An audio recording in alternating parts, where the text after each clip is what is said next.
شب بارات تو کل سبھی منائیں گے، لیکن کیا آپ کو پتہ ہے کہ اس کا مقام، مرتبہ، فضیلت کیا ہے اور شب بارات کہتے کسے ہیں؟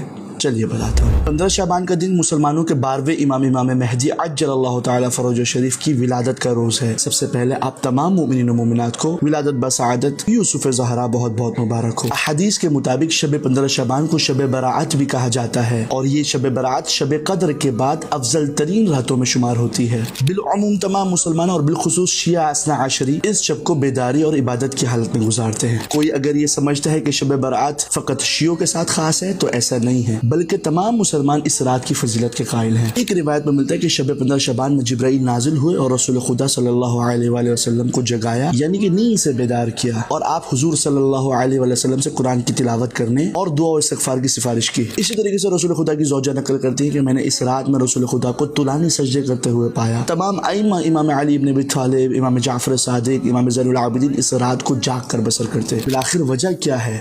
وجہ یہ ہے کہ اس رات کے اندر انسان پروردگار کی خوشنودی حاصل کر سکتا ہے، پروردگار سے اپنے گناہوں کو معاف کروا سکتا ہے، اور اس رات میں عبادت کر کے انسان اپنے رزق و روزی کے اندر فراوانی حاصل کر سکتا ہے اور اپنے لیے نیکی کے دروازوں کو کھول سکتا ہے، کیونکہ روایت میں ملتا ہے کہ اسی رات میں انسان کی رزق و روزی کی تقسیم ہوتی ہے اور موت بھی مقرر ہوتی ہے۔ اور روایت میں ملتا ہے کہ پروردگار اس رات میں سب کو معاف کر دے گا مگر یہ کہ وہ مشرک ہو، یعنی کہ مشرک کو معاف نہیں کرے گا۔ اسی طریقے سے پروردگار جواری کو معاف نہیں کرے گا، اور اس رات میں پروردگار قطع رحم کرنے والے کو بھی معاف نہیں کرتا، یعنی کہ وہ لوگ جو کہ اپنی خونی رشتہ داروں سے قطع تعلق کر لیتے ہیں۔ تو اگر آپ کا بھی کوئی خونی رشتہ دار آپ سے ناراض ہے تو آپ کو چاہیے کہ اس سے جلد تعلق بحال کریں اور ناراضگی کو دور کریں۔ اور پروردگار اسی طریقے سے اس شب میں شراب پینے والے کو معاف نہیں کرتا، اور گناہ پر اصرار یعنی کہ گناہ پر گناہ کرنا ایسے شخص کو بھی معاف نہیں کرتا۔ اور اس شب کی وجہ تسمیہ یعنی کہ اس کو شب برات اس وجہ سے کہا جاتا ہے کیونکہ پروردگار اس رات میں بندوں کو جہنم سے آزاد کرتا ہے، اور بے شک مسلمانوں کے لیے یہ رات غنیمت سے کم نہیں ہے۔